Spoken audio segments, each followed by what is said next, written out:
Hello to everyone and welcome to the next edition of the World HandCOV'd series. I think this is already panel discussion number 8, and I can only remind all of you who are joining for the first time that since May we've been talking about the longer term repercussions of the COVID-19 pandemic for international security.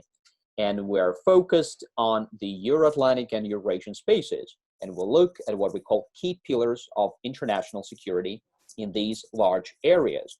By key pillars, we mean the most influential countries, and of course, key international organizations that have their mandate in international security. And today we have another great discussion with another great panel, and I'll talk about the speakers in a minute.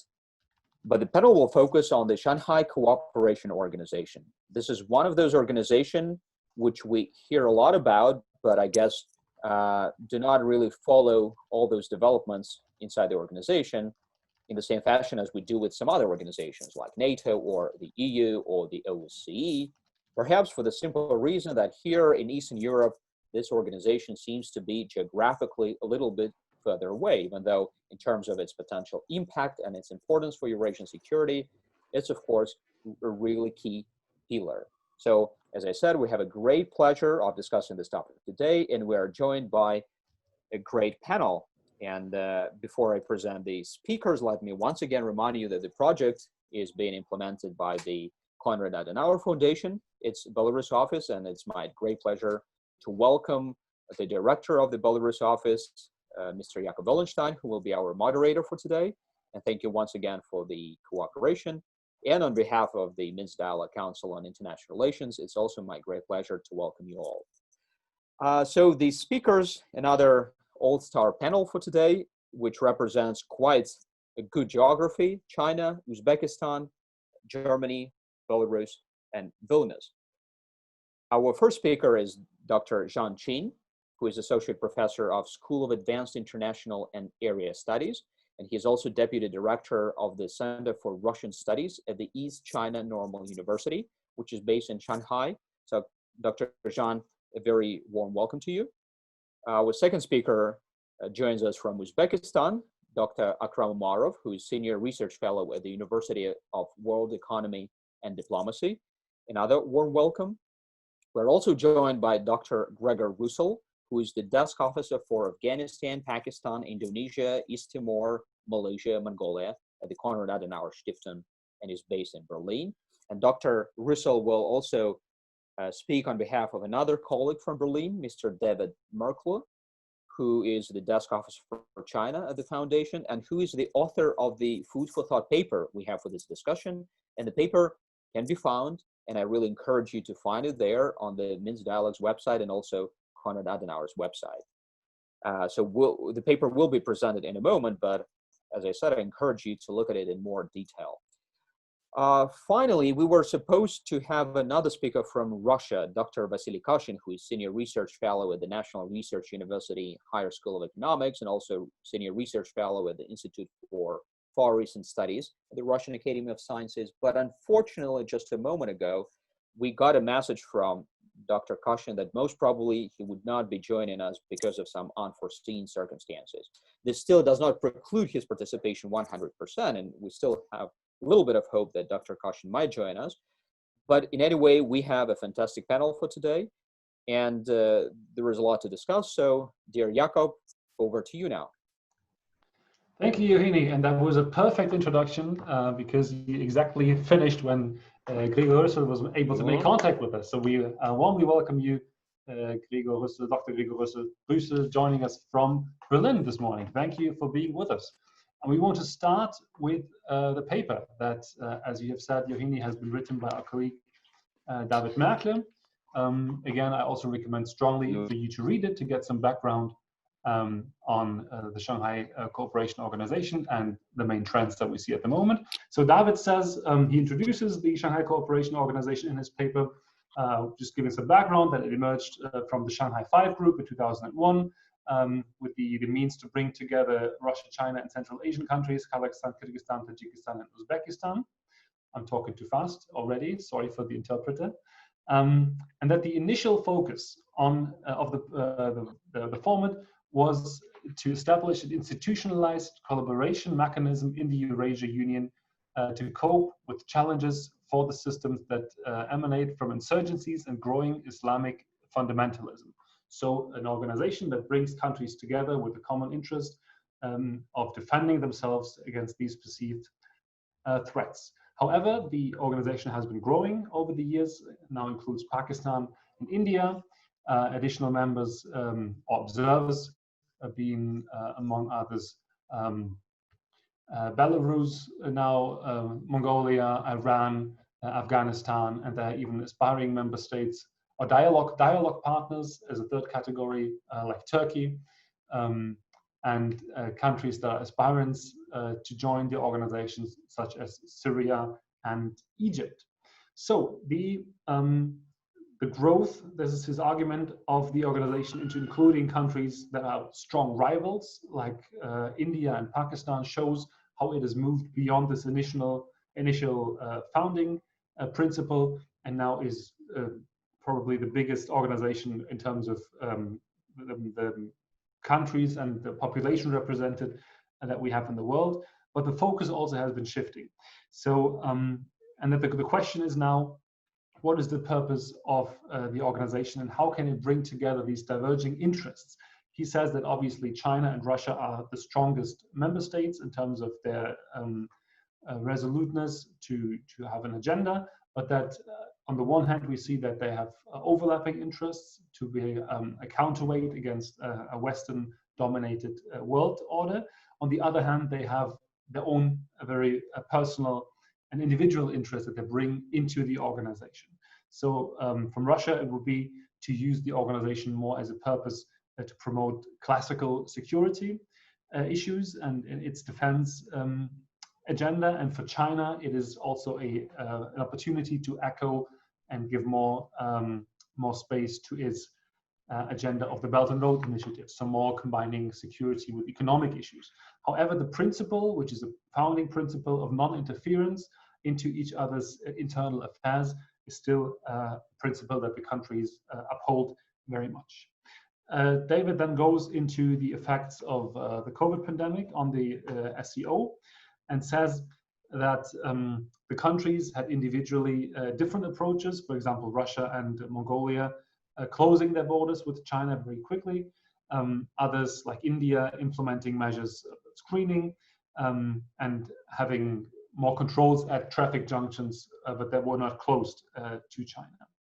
But the question is, has there been any closer cooperation? And David says, not really, since this principle of non-interference also prohibits them from taking any measures that would go into another country's sphere, especially looking at China, the country where the virus originated geographically, has been very resolute in its own narrative and the way they want the world also to understand China as a success story in coping with the virus, not to be blamed as the country where it first broke out.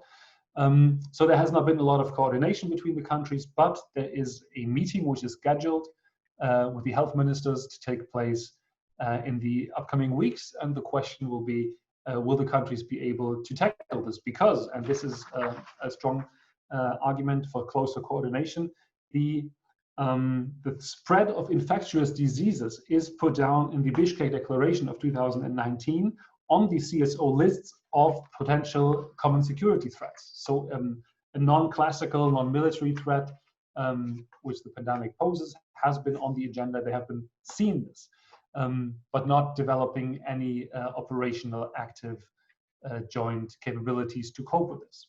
So structural challenges, I think we've already touched on them. David devotes half a page to this, is the question how Russia and China will be able to align their interests and where the rivalry within the group will also grow and we'll be seeing more competition. So he takes the example of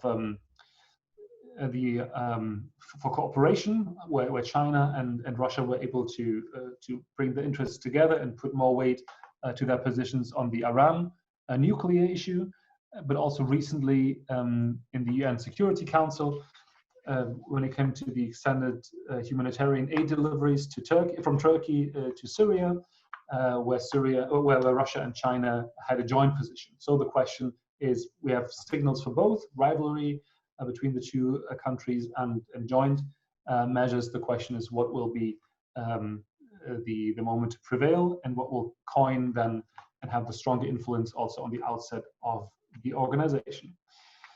A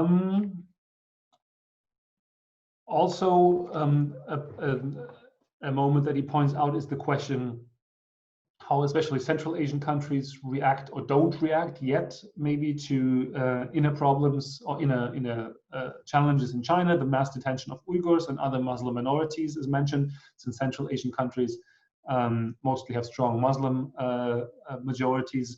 They have chosen not to react to this publicly, the governments, but among the population of Central Asian countries, the frustration, this is David's wording, has been growing towards this policy of detention and re-education of Muslim minorities, but also China's economic influence, which is felt strongly in Central Asia. So it's an open question that I think we can take to this round. How strongly the CSO will be able to include common strategies and mechanisms of dealing with challenges like the pandemic, but also how, and this is the longer effect, which has not really been shaken, I think, by COVID, is how these internal structural different priorities can be negotiated or not. So the final lesson is from the COVID pandemic that David says stronger coordination mechanisms in disease prevention are likely to become a priority, but we have not seen any decisions on this yet. Maybe so far, my improvised summary of David's paper. And we would like then now to go on with having the three speakers, the distinguished speakers, to give a first comment on the thesis that I've just presented and that you've read in the paper, and also your thoughts on the questions that are with us for the whole series, what the specific security and geopolitical circumstances we see for the organization. Secondly, what major security dilemmas the SCO is facing. Thirdly, your take on the longer term effects of the pandemic, on the impact of the status of the SCO in the international system. And fourthly, the strategic implications of the changes to the of the SCO regarding the Euro-Atlantic and Eurasian security. And I would suggest we start with Dr. Zhang Qin. All right, thanks for having me. So we have 5 minutes for the first round, am I right? So I think I'll take the 5 minutes mainly to respond to the background paper. I'll leave some of the general comments maybe for later, right? So I agree with Dr. Merkel's a few major points he made in this brief background paper. First point I very much agree with is, as the two leading countries in SCO, ever since the organization was founded, Russia and China already had quite clearly different emphasis on the future of the organization. I think in the background paper, the way the author put it, the difference is quite straightforward, and I agree with that. And that the difference potentially can be a barrier for SCO to further develop as a regional organization with a coherent general organizational mandate. Right? So on that, I completely agree with the author's general conclusion. Second point I would agree with is his overall assessment of how SCO responded or hasn't well responded to the COVID-19 pandemic. And overall, I think there is a appalling lack of regional collaboration in joint response to the ongoing pandemic, right? So altogether, we only have either on the paper, a series of statements, public announcements from SCO or from major member states, or the proposed online meeting between House ministers, which is supposed to be happen in a few days. But other than that, most of the response to the pandemic is on bilateral basis, right? Russia to China, China to Russia, between Central Asian countries, right? Kazakhstan to some other, Uzbekistan to other Central Asian countries. So this is pretty much a bilateral response so far. But as a regional organization, on the organizational level, the response, joint response, is appalling lacking. So I agree with the author's assessment of that. I have a few different interpretation to the author's statement in the background. Let me go through one by one. One is the emphasis on SCO originally developed as an organization to cover the Eurasian region. I don't think that's true either for Russia, China, or for the original member states. The idea of SCO as a representative regional organization to cover the Eurasian region was not in the original discussion of the organization. And even today, whether you can call SCO as a Eurasian regional organization is still up for debate. From a Chinese state perspective, I wrote in some of my academic paper, the Belt and Road Initiative was way beyond the Eurasian region. And up until very recently, the idea of Eurasia was very alien to either the Chinese political elites or the intellectual circles. Right? So I wouldn't make an overall statement that SCO from its original initiation was meant to be a Eurasian regional organization. And I think that judgment holds some policy implication for how we perceive this organization's future, especially this organization's immediate future, right? Whether you take this as a Eurasian region or organization or not. Right? Second point is the author seemed to indicate or emphasize Russia and China as the two big leading countries within SCO. Each one is trying to, through SCO, trying to strengthen each side's sphere of influence in the region. And I have issue with that, especially from the Chinese regional initiative. As I mentioned, Eurasia was a very alien concept from the start for Chinese actors. And also the Belt and Road Initiative has a much loose but much diffuse vision, much loose but also diffuse vision. It doesn't really aim to establish any strict sphere of influence either in Central Asia or in any other regions along the Belt and the Road.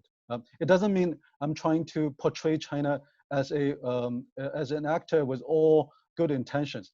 I'm only saying the idea of sphere influence is relatively speaking alien and lacking in Chinese governments or political elites' overall imagination, overall strategic imagination. So for SCO, whether that can be read as China's intention to build a sphere of influence in the region, especially in Central Asia, I'm very suspicious of that. The next point is they also emphasize when facing COVID-19, one of the big challenge for SCO or SCO member states is the lack of valid information because of domestic political institutions or different lack of transparent provision of information. And I partially agree with that. But the other side of the story is not lack of valid information. The challenge we see now in both SCO region as well as almost everywhere in the world. The other part of the story is even when we have a relatively good provision of relevant information, in the case, for example, US is probably the best example. Even when the information is completely available and generally speaking, accurate and transparent, it doesn't mean the state societal organizations can work together to tackle this public health crisis. I think that there's a different type of informational challenge when facing such a public health crisis. Right? So I don't want to emphasize just the one side of the first side of the challenge. Right? The last point, I think we'll probably come back, so I'll be very brief, is they also predict SCO is likely to be increasingly shaped, particularly shaped by China and Russia, as a counterweight to US-led alliance. My overall assessment is part of that assessment is probably true. There's intention to push SCO to be to go that direction, to be a mostly continent-based counterweight to US-led alliances, particularly the more closely tied US-led alliance, the Five Eyes countries, probably with Japan, a much more ocean-based alliance system. I partly agree with that. But the reality is, my overall assessment is SCO, for better or for worse, its overall organizational capacity in whatever way is not going to be very strong.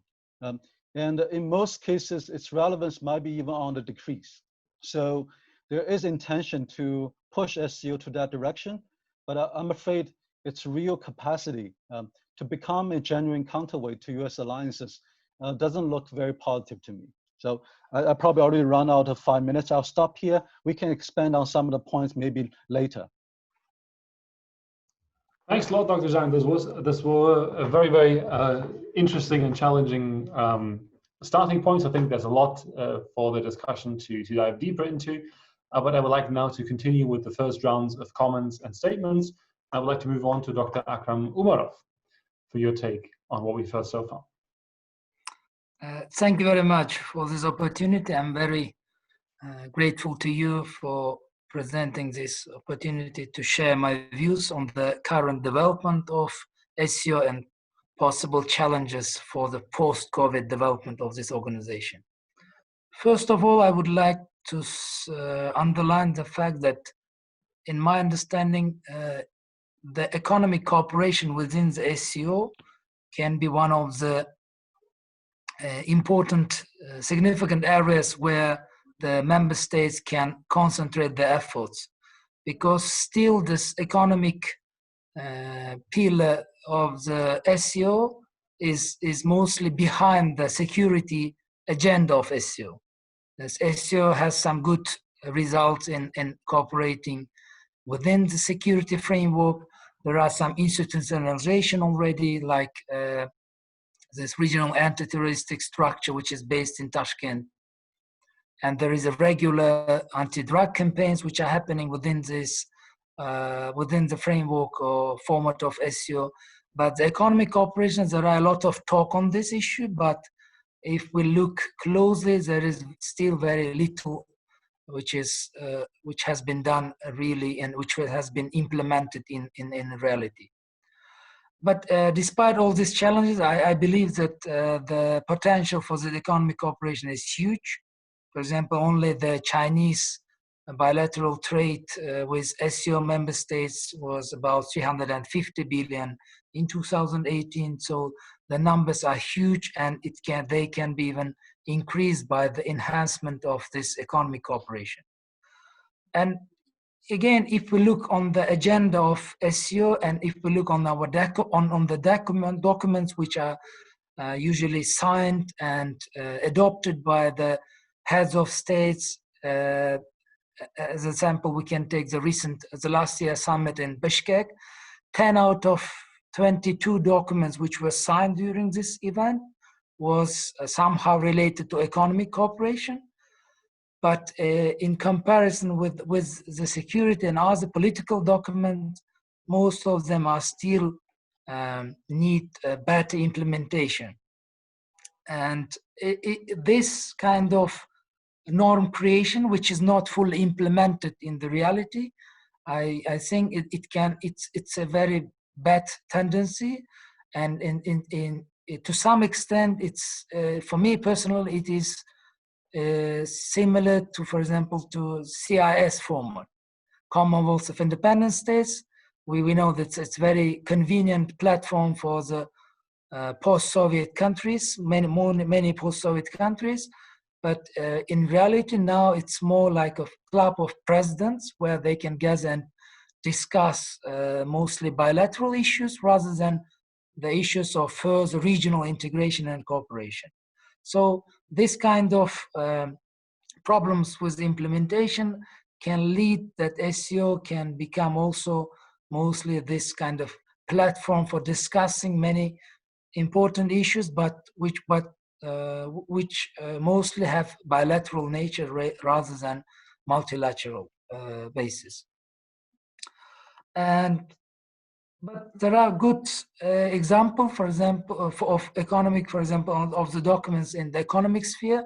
For example, in 2014, SCO adopted the Agreement on International Road Transportation Facilitation, which provides simplified procedures in the transportation of goods.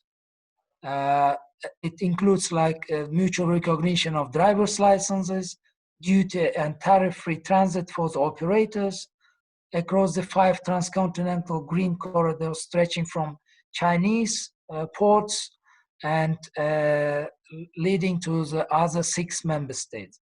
But this document is now discussed. The extension of this document to India and Pakistan is now under discussion. I think that such documents should be more within the SCO, and this can bring some real results to the SCO cooperation. The second problem is the issue of trust and cohesion among members. This is, I think, also this challenge can be important in post-COVID development of SCO.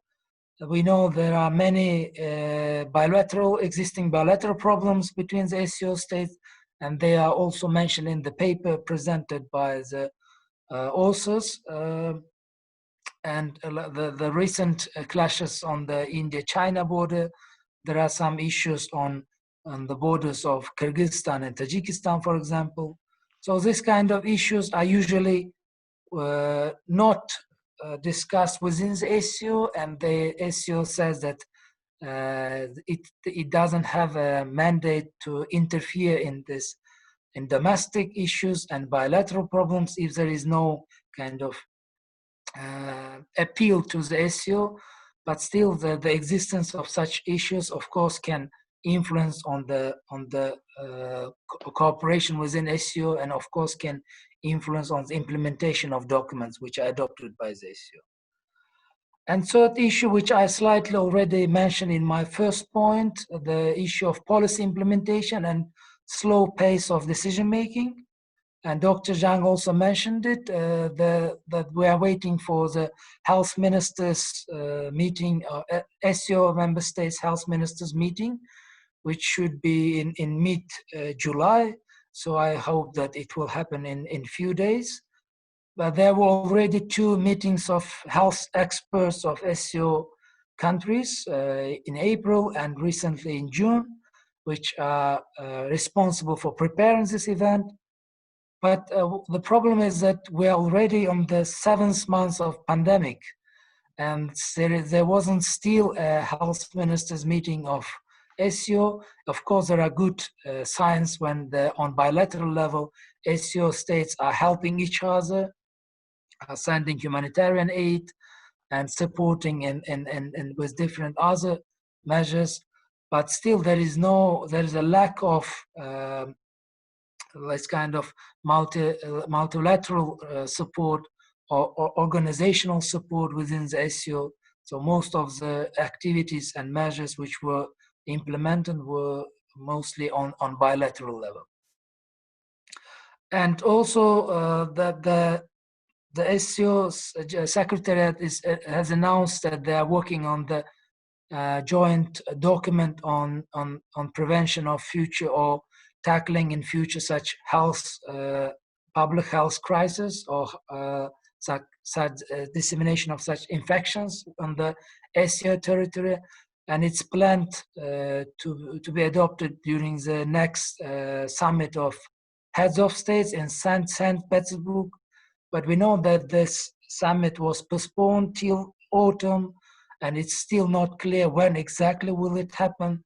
So the fact that we need to wait for the heads of states meeting to adopt such urgent document, which can create some legal framework for cooperation for SCO countries in urgent public health crisis, also is a good example that the decision-making procedure should be slightly eased, and the level of decision-making maybe on some urgent issues can be made on the level of, for example, Minister of Foreign Affairs or specific ministries of SCO member states. Afghanistan can be also a good example for the problems with policy implementation.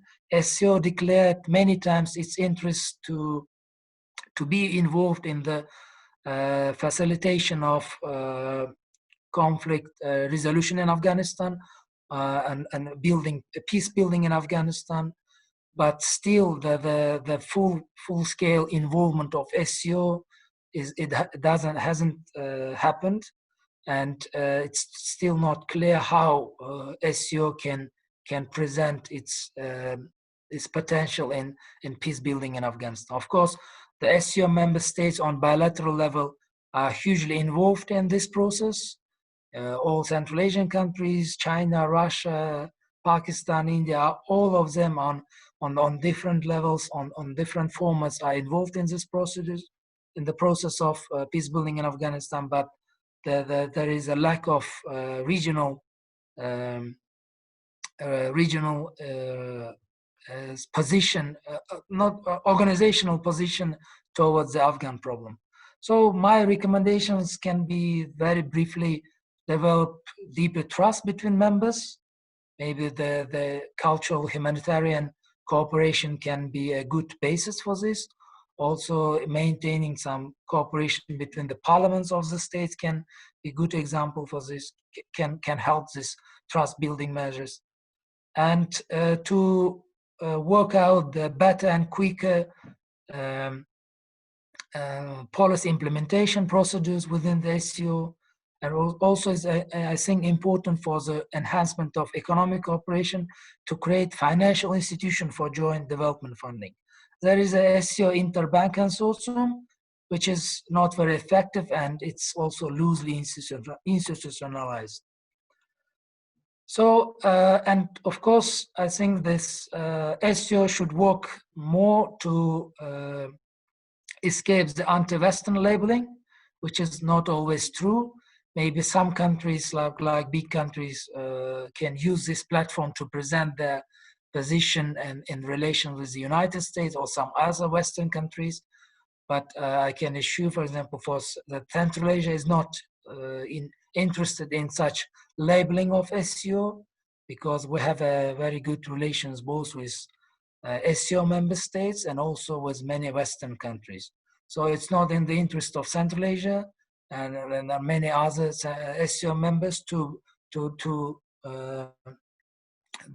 label this SCO as anti-Western coalition or something like that. So I will stop here. Thank you for this opportunity, and I will be happy to respond to some comments and questions.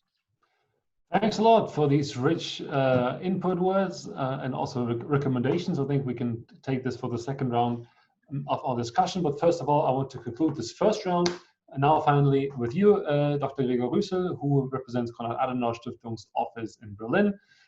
As a desk officer currently in charge of some countries that are member states of the CSO, but he also has a lot of experience in the field. He was a director for CAS offices in Central Asia before, so he has experience from both sides of the work.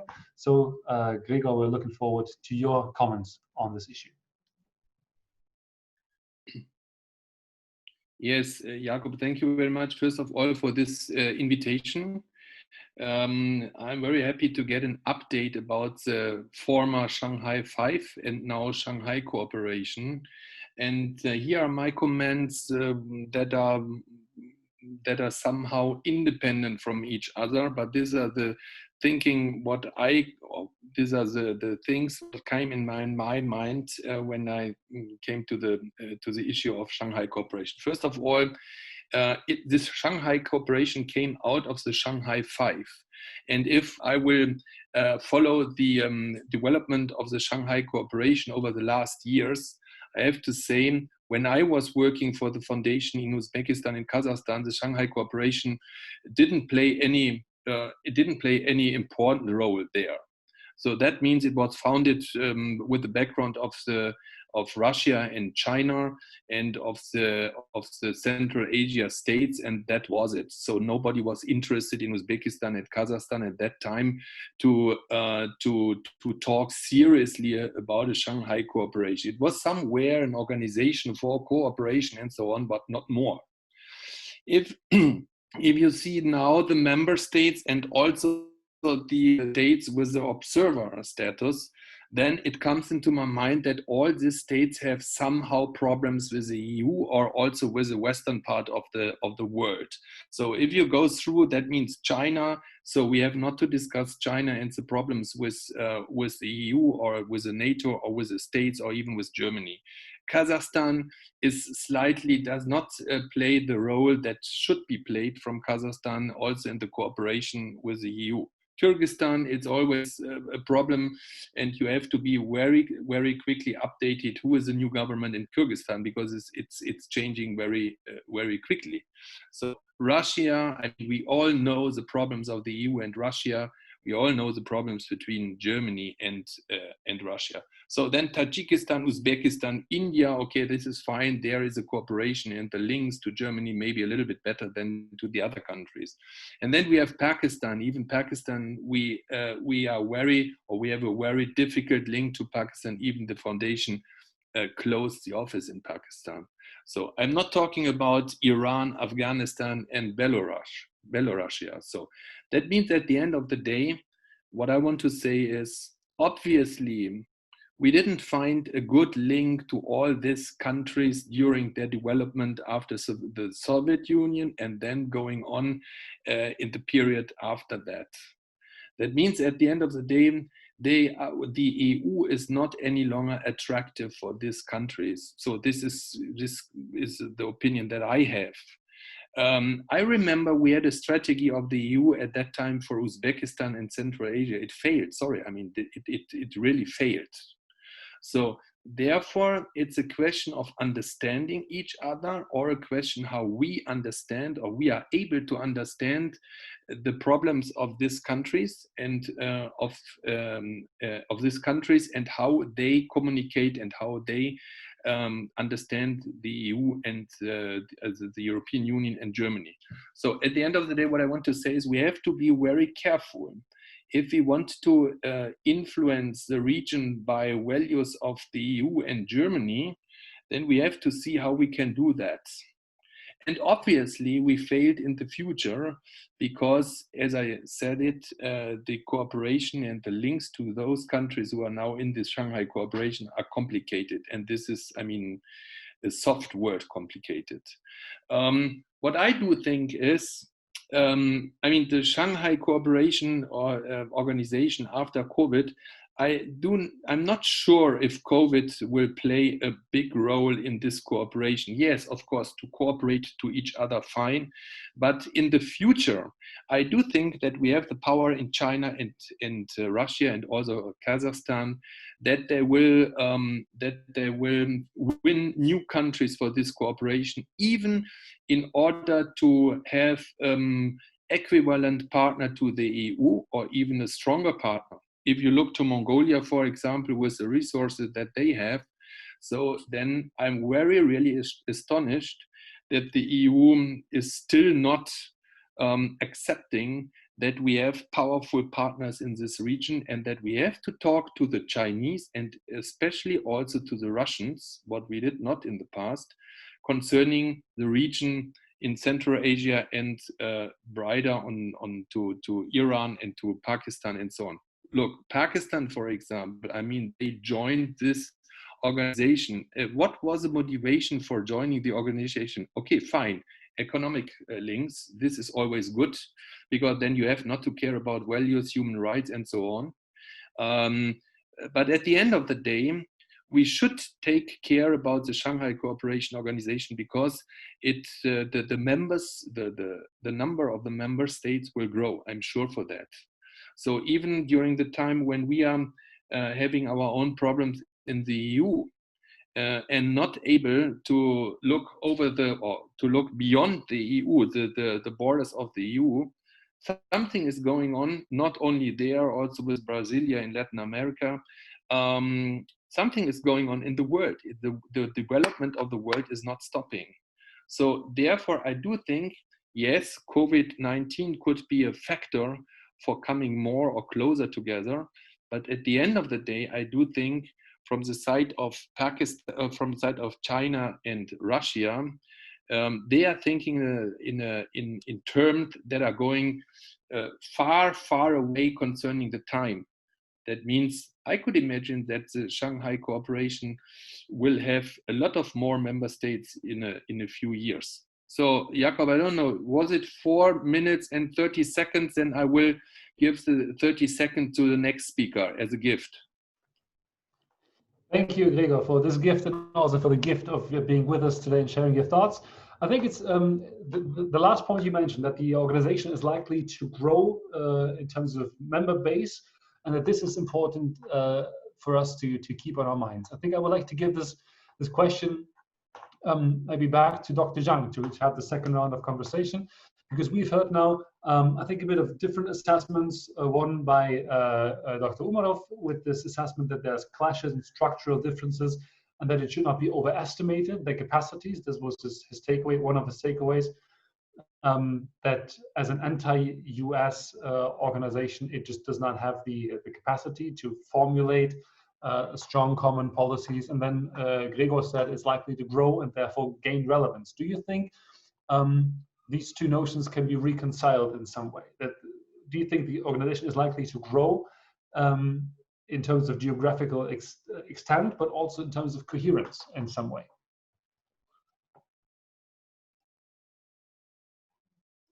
All right. So I think the two aspects Jacob just summarized nicely actually can be reconciled.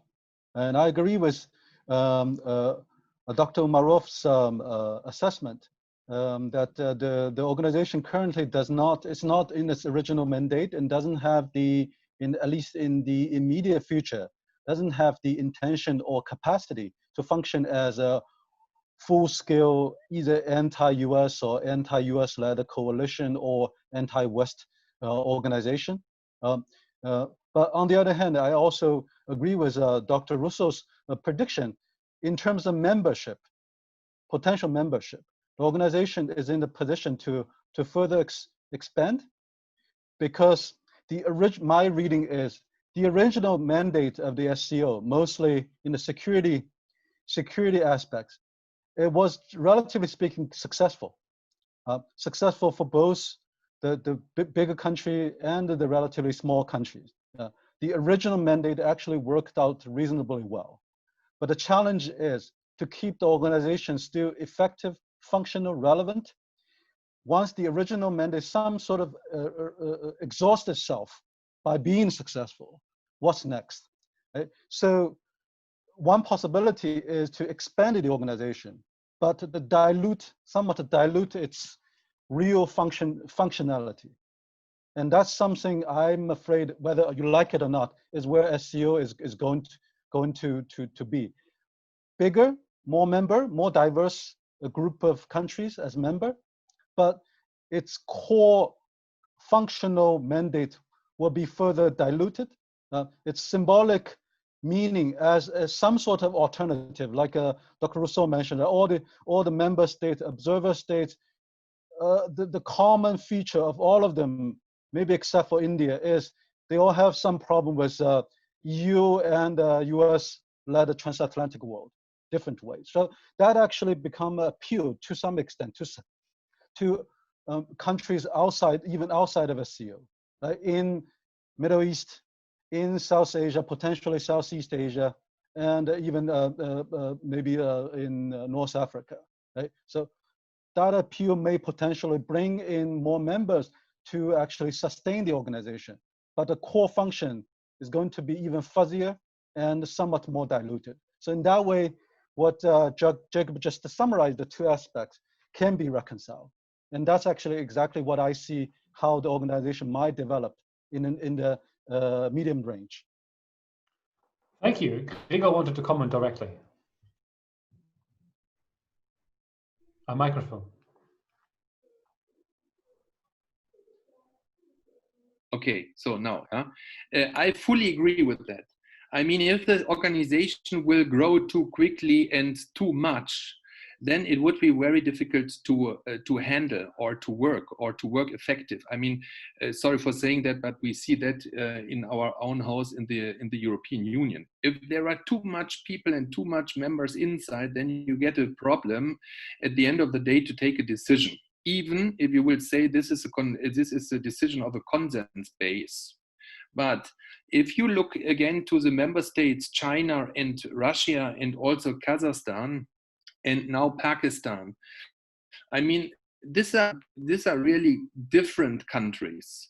So, but what I do think is that Russia and China will keep the lead in this organization, and will directly explain to Pakistan, who is, let's say, the boss of the organization. If you look to Mongolia, for example, with the resources as a small country which is in between Russia and China, and which has a special policy of which is a special tactic of foreign policy to be fully independent from China and Russia. At the end of the day, this is the only country who has good links to the European Union and also to Germany, and somehow non-links to China and to Russia. So at the end of the day, I do think the factor of stability in this cooperation will be Russia and China. And this is good. Russia is, we want to know that or not, but Russia is also in a certain way a European country. I mean, if you go to the authors, Gogol, Bulgakov, and so on, this is a European tradition. If you go to China, this is the Asian part.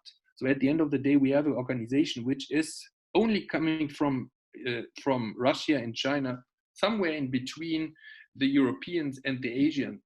And if it's coming to a conflict somewhere there, then they have the intelligence and the capacity to solve such problems, because they can see to problems from the European and the Asian side. So this is, from my point of view, for the future, a very good plus for this cooperation. And we have to be very careful what from the side of the European Union, how we will deal in the future with this cooperation, and also with the member states of them. Finished. Gregor, before you finish, just coming back to this, if I understood you correctly, you think that Russia can be seen as the European representative within this organization. But do you think that in terms of foreign policy preferences, and also the methods countries deal with this, is that close to European Union preferences? Well, let's I mean, this is a little bit apart from this seminar, but it's for me also interesting. Let's imagine for 1 second that that Russia will become a member of the European Union.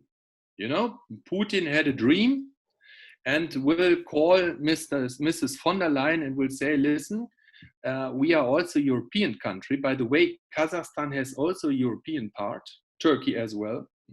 I mean, this, and we will become a member of the European Union. So what will be the answer from the European Union? It will come up a big discussion.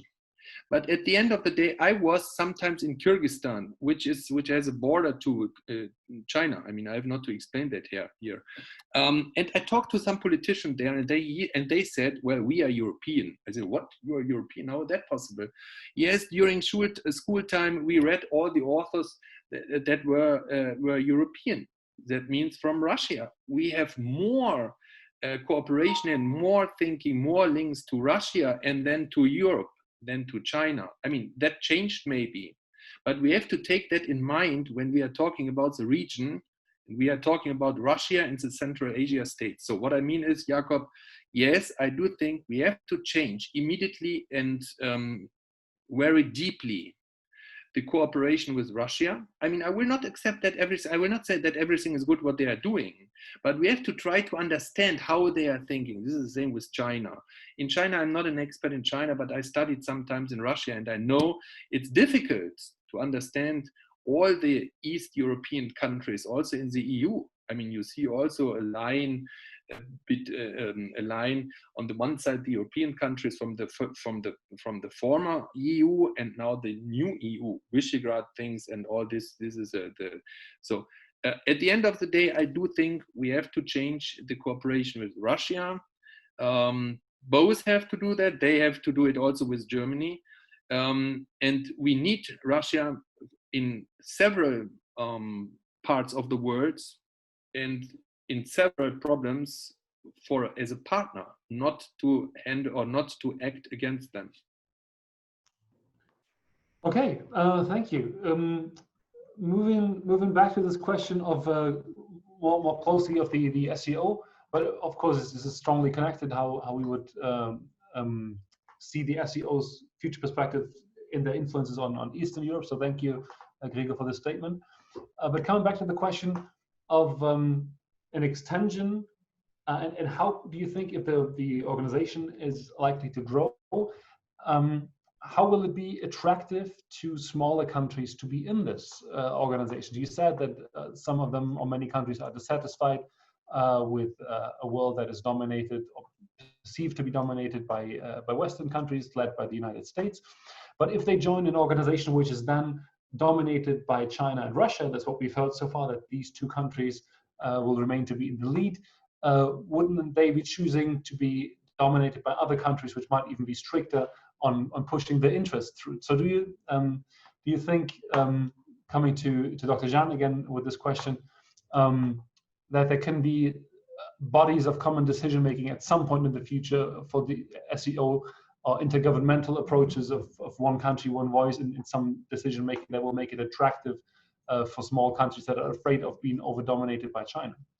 Mm-hmm. I think the potential over-domination by leading countries within such a organization, regional organization, is real. But also, one has to realize that it also depends on how much club goods or public goods the regional organization can provide as attraction to potential members, particularly for relatively small actors. I mentioned in the earlier stage of SCO, the security function of the SCO worked out reasonably well, not only for China and Russia, but also for the original several Central Asian countries. And that's a club goods, to say the least, beneficial club goods for the members, right? So it's not totally impossible to imagine some similar club goods can be provided in a somewhat similar way for potential future member states. But I have to say, what kind of future club goods for SCO to provide, especially when the organization might be further expanded, is not totally clear to me.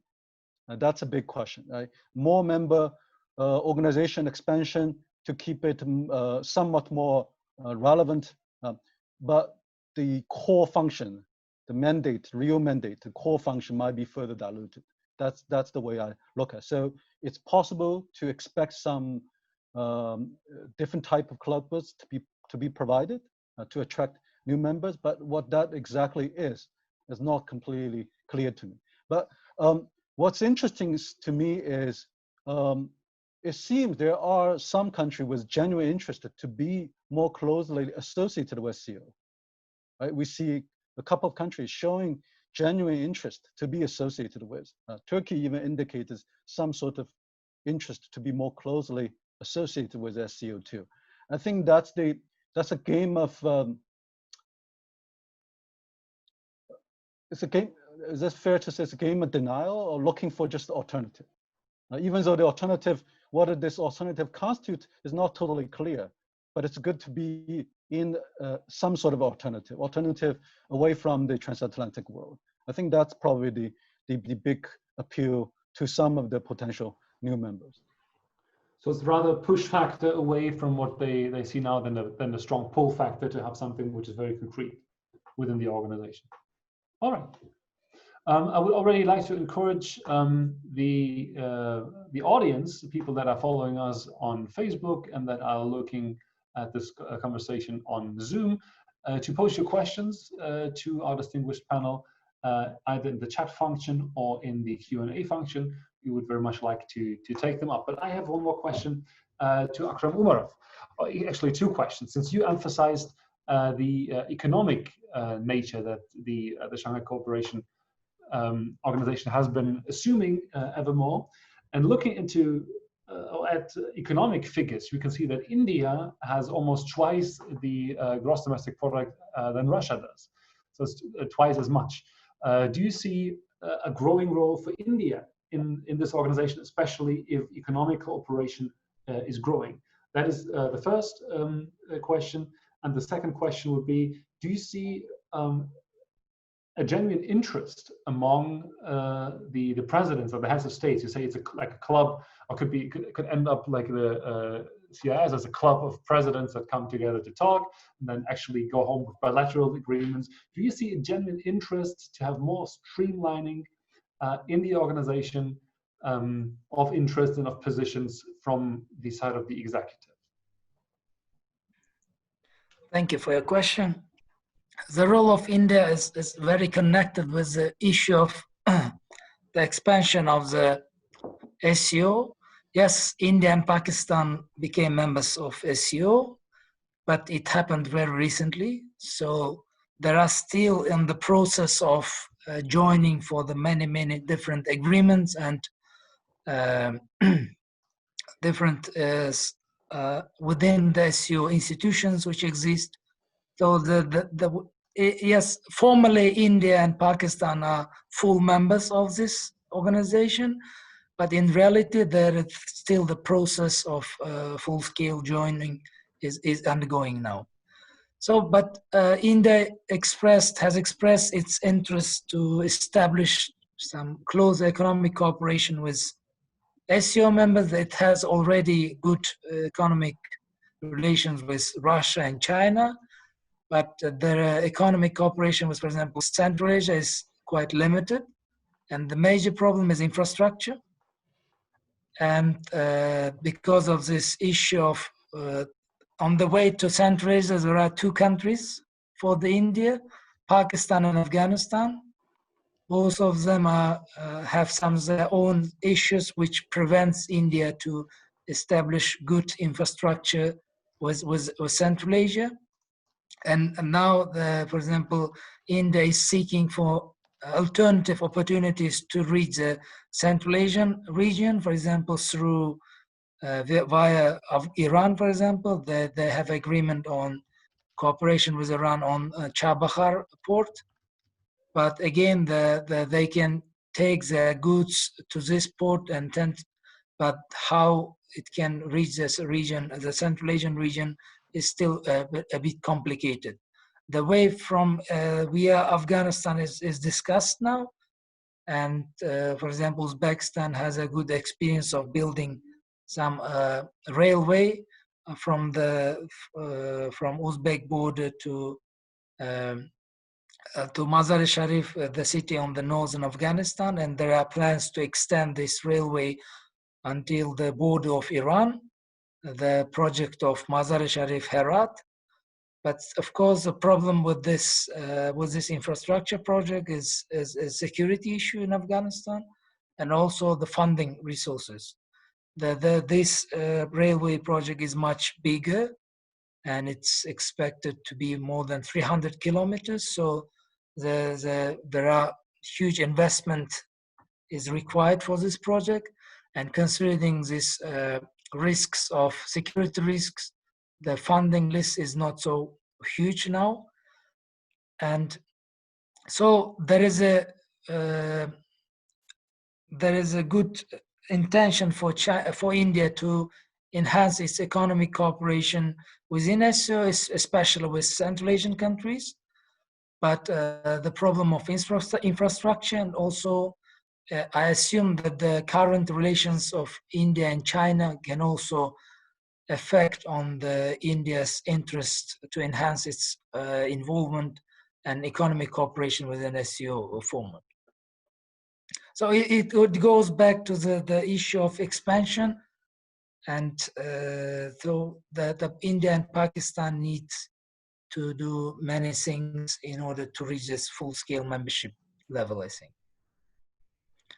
And the second question, whether you think there's resolve and interest by the heads of states to find more streamlining in decision making.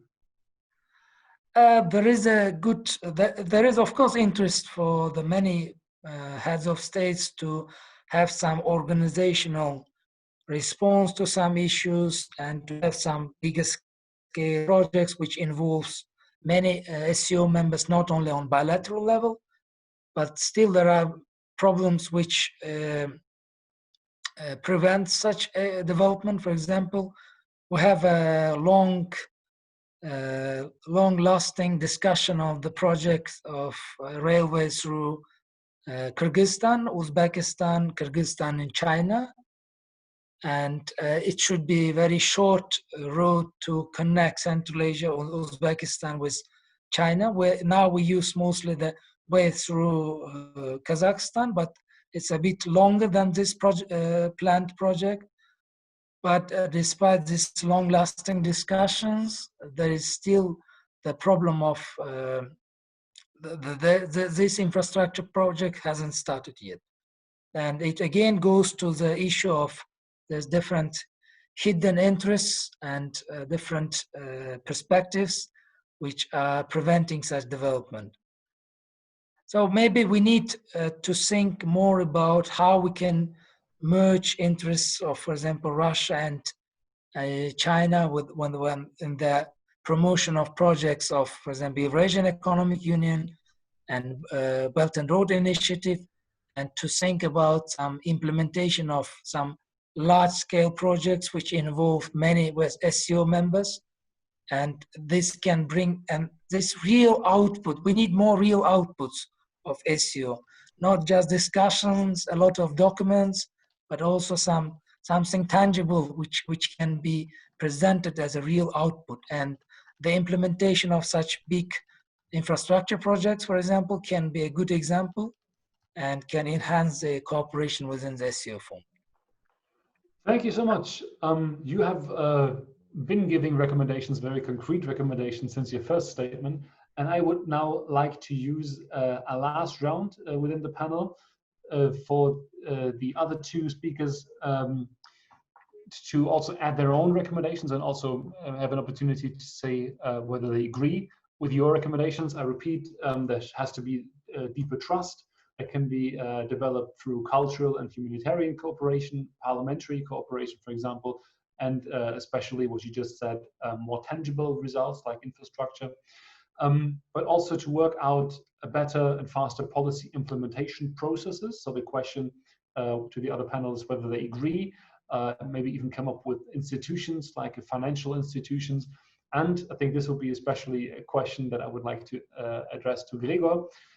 Escape this anti-Western labeling, because you said that both sides, both the EU or the West, global West and SCO will have to change some things about the way they talk to each other and find new spaces of cooperation. Would you agree that escaping from this anti-Western labeling would be helpful for the SCO to have more joint, more of a starting point to have this conversation? So maybe we start with you, Gregor.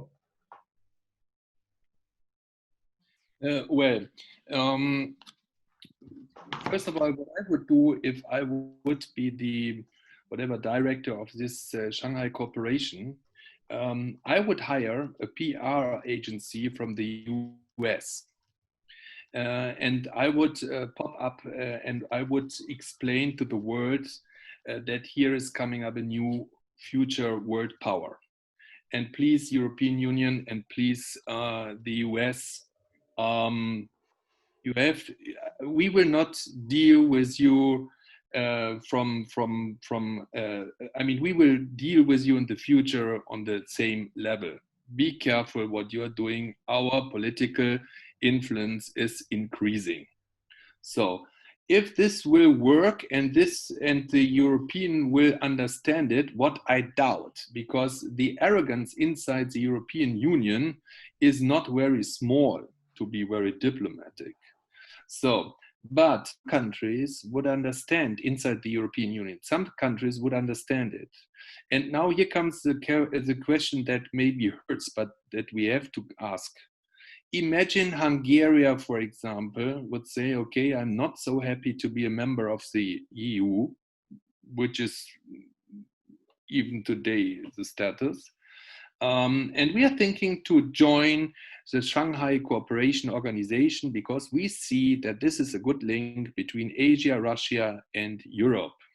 So what we do know is that China is already putting money into European countries.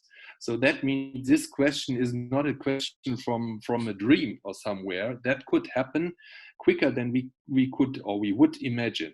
So what I would recommend is to have this Shanghai Cooperation on the plan and in our mind, but not from the status of an arrogant player like the EU, on the same level. We have to use this organization to get some access to very complicated countries.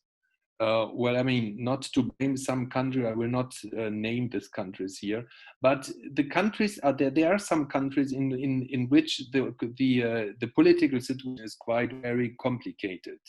And we can use through this organization some main player, China and Russia, and some other influence players with some influence in the region to get more access and to get more understanding in the region. Therefore, I do think it would be not bad if the orientation of Shanghai Cooperation will also come a little bit more to the European Union and to Germany. This is right, or let's say to the western part of the world. I agree with that, Jakob, if this was the question. So I had some frozen links to you in Belarus through the internet. So yes, I do think, and we should have it in our mind, the Shanghai Cooperation, that there is a cooperation which that became stronger and probably in the future will become stronger. I agree, we have, or they have to produce some some results, and this result has to play to the PR agency in order that they will tell the world, listen, here we are.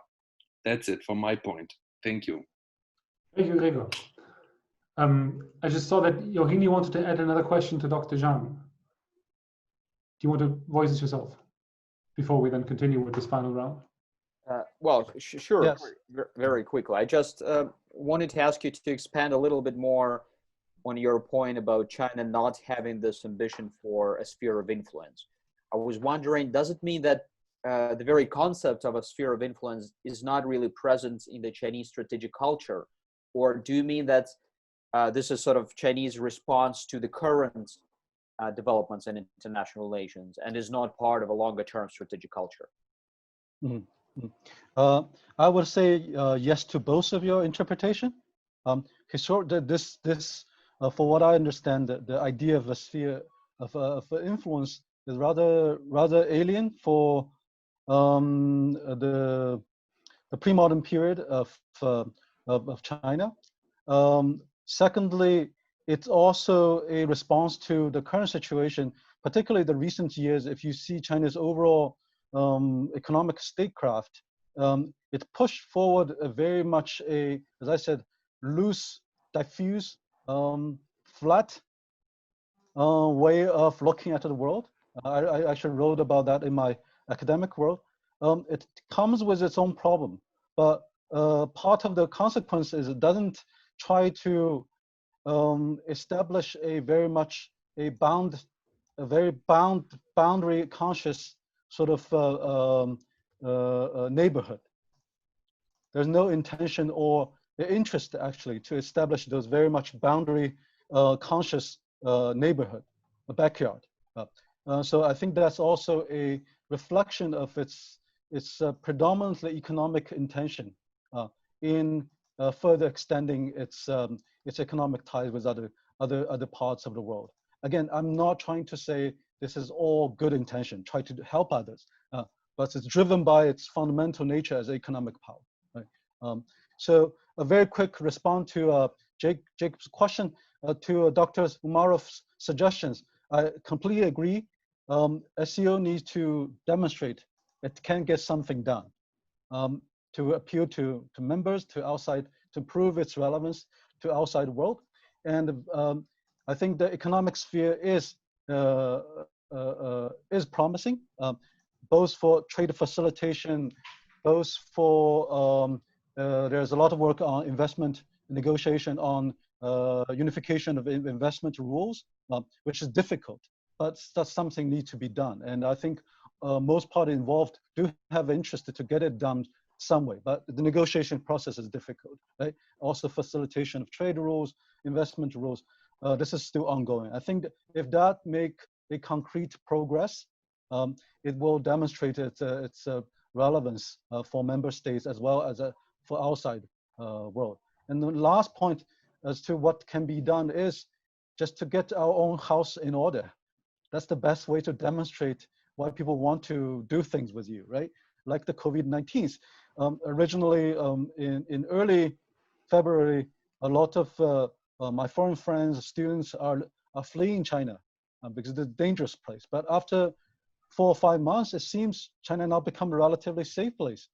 It's restricting mobility, but quite a few of my foreign friends and international students feel much safer in Shanghai now than in their home country, Ukraine or Central Asia or Russia, right? So get your own house in order. That's the best way to attract people to do things together with you. So if that can be a policy proposal. All right, I would like to add one very last aspect of that question to you that Gregor has also partly already answered, which is also part of our series, your recommendations to countries in Central and Eastern Europe when it comes to cooperating with the CSO in the future. How would they, from your point of view, have to behave in order to have a good relationship with the organization?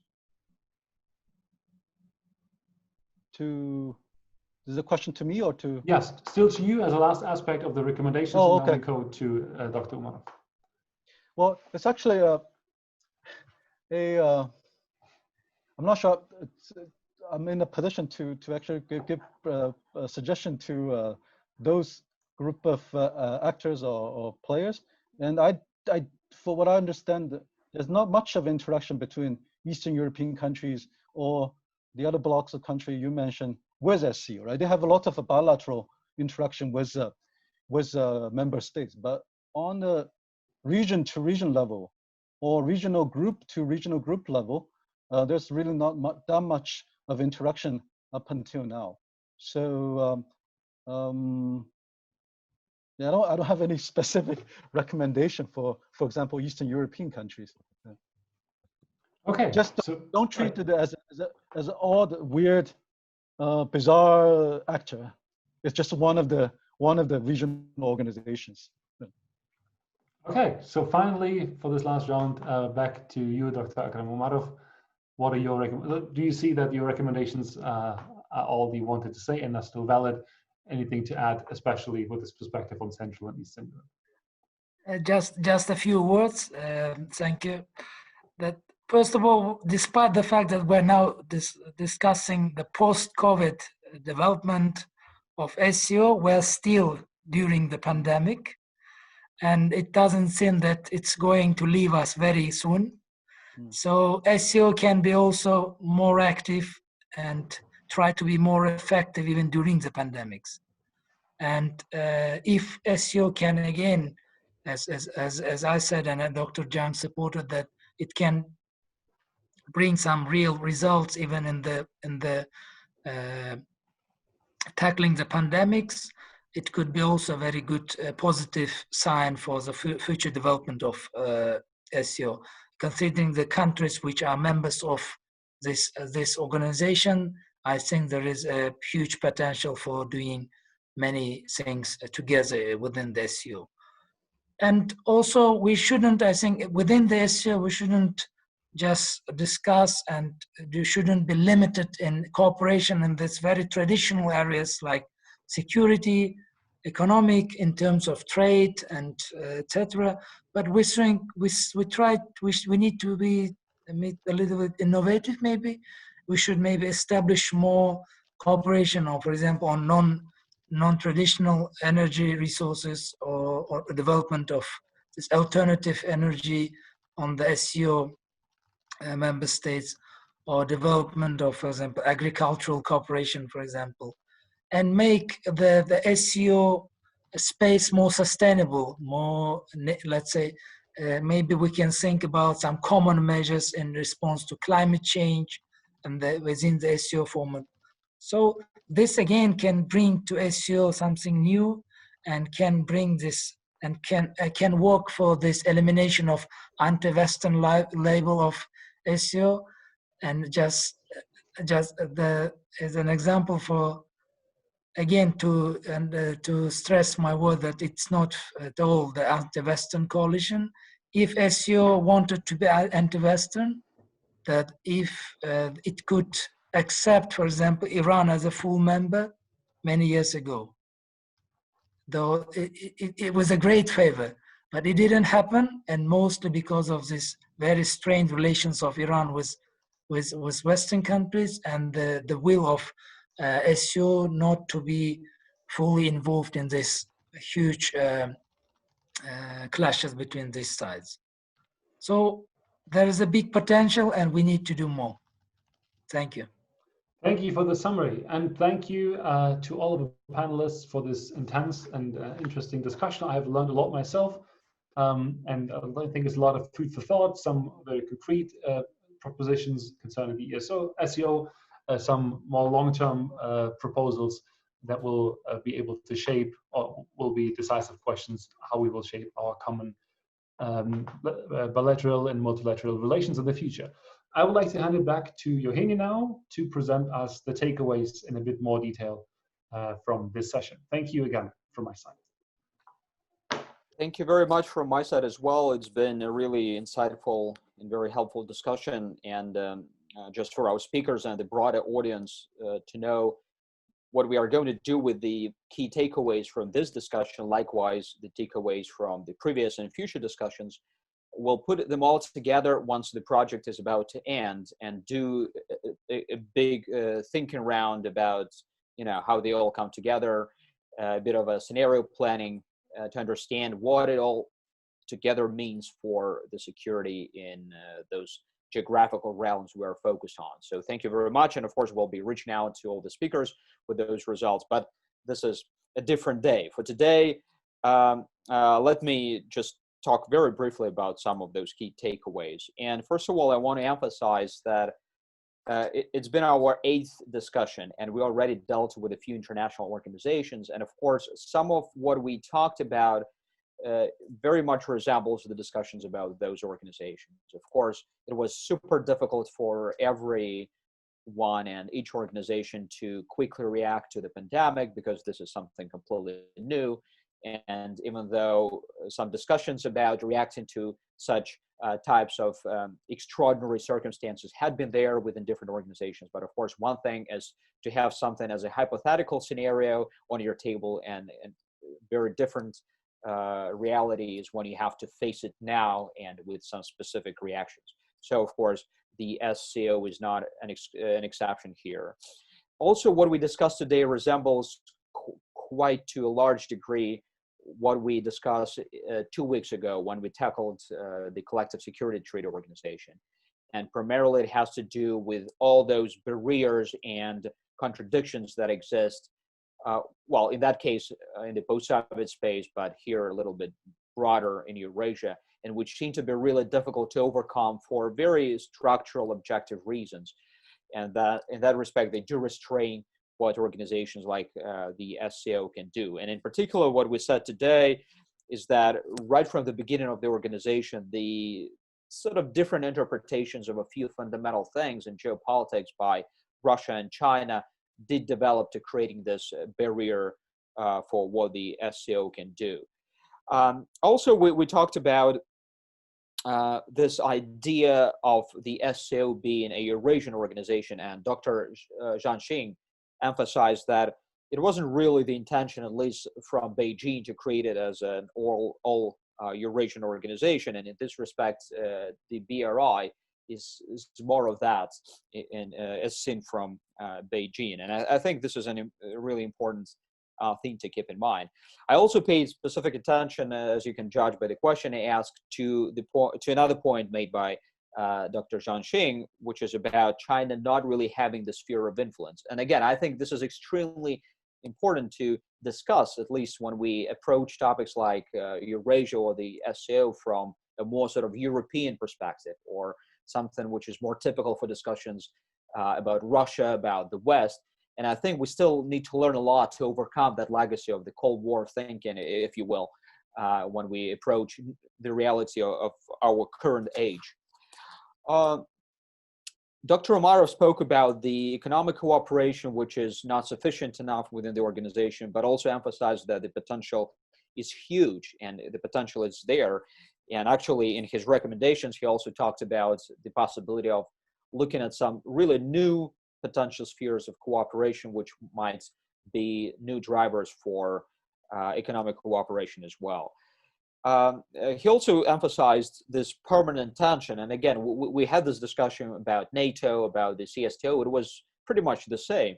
The permanent tension between the bilateral and multilateral dimensions, which is specifically becoming visible and perhaps having a problem in today's circumstances when it is becoming sort of trendy to talk about the nationalization of agendas and more national responses. And of course, the pandemic has been a perfect, even though perhaps a sad example of that. Dr. Russell made a very important point about the organization expanding in terms of its membership or observers and all kinds of different statuses that a country can get when it wants to get closer to the SCO. And of course, then we had a discussion about what it means for the original mandate of the SCO. And Dr. Zhang also argued that given the original mandate, the organization was quite successful, but what comes next, and how do we, or the member states of the SCO, redefine the new mandate? What kind of public goods or club goods can be offered within this new mandate, which will be not just of general hypothetical interest to the member states, but which will contribute to security, but also economic cooperation. And there were, of course, a lot of other important points made, but given the lack of time, let me mention a few recommendations which were also offered. One of them I've already talked about, and this is trying to look at new spheres of cooperation, new topics, but also, of course, you know, the very general recommendation: you need to get your house in order if you want to be attractive, and you know that I guess goes without saying. But then the issue of trust, we also refer to it here and there all the time, and there were a couple of recommendations how trust can be either sustained or maybe even restored within the SCO.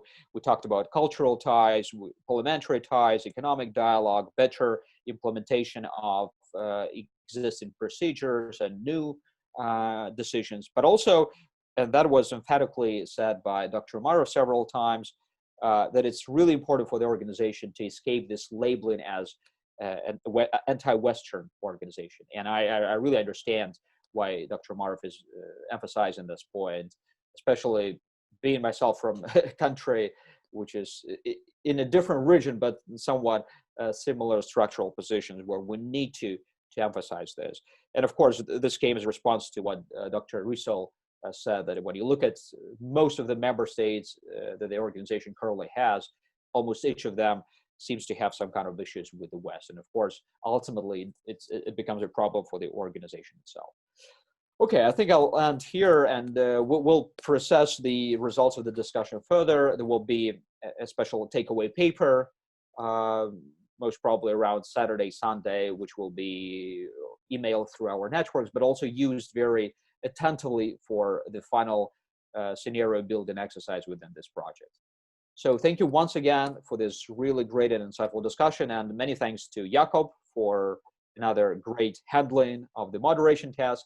And of course, we keep saying this over and over again. Many thanks to our interpreter, who always has this difficult time with us speaking too fast, especially myself and Jakob, because I think the others were very, very nice to the interpreter today. So thank you very much. Thank you to the audience, and Thank you. please follow the further events. Thank you. Thank Bye. you all. Be safe. Thank you. Take care and see you soon. Bye-bye. Thank you. Take care. Stay safe. Bye bye.